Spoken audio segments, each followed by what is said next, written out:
สิพาพี่น้องมาเบิ่งอีกก่อนบางทีมันมีเนาะยางมาอีกปลาหนึ่งเนาะปลาหิมพานต์สองบ้างคลิปกันยางมาเลยโอ้ช่วงนี้ยามฝนเนาะพี่น้องเนาะเบิ่งมันจะมีเลยแต่มันก็บ่มีพี่น้อง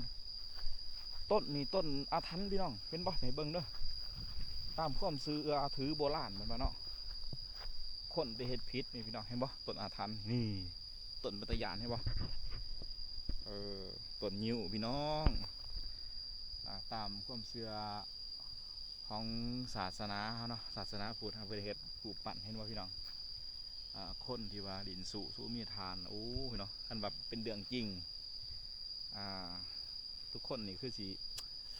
นะครับบาปกรรมร้ายเนาะบ่ว่าผู้ใดก็ดีเนาะที่ดินมันดินสู่ดินเมียเขาพวกเขาสินะแต่เราแว่งที่สุดเนาะเห็นยังก็มีสติในการใส่ชีวิตพี่น้องต้นซีเรียสโอ้ต้น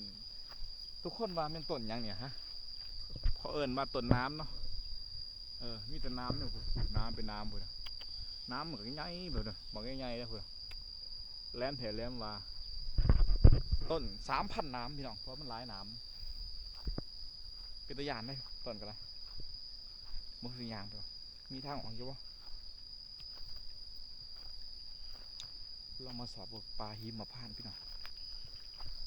ว่าสิได้ยังไงโอ้เห็ดปวกกับบ่ออกเลยเสืองเนาะโอ้เห็ดนี่มีพ่นปวกเลยพี่น้อง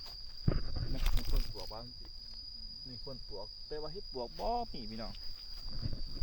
โอ้ยเนาะเห็ดปวกผมมีซ้ำบ่าวสมเจสีไปได้บ่เนาะโอ้มีแต่น้ำพี่น้องไปบ่ไรซ้ำพี่น้องไปบ่ไรซ้ำ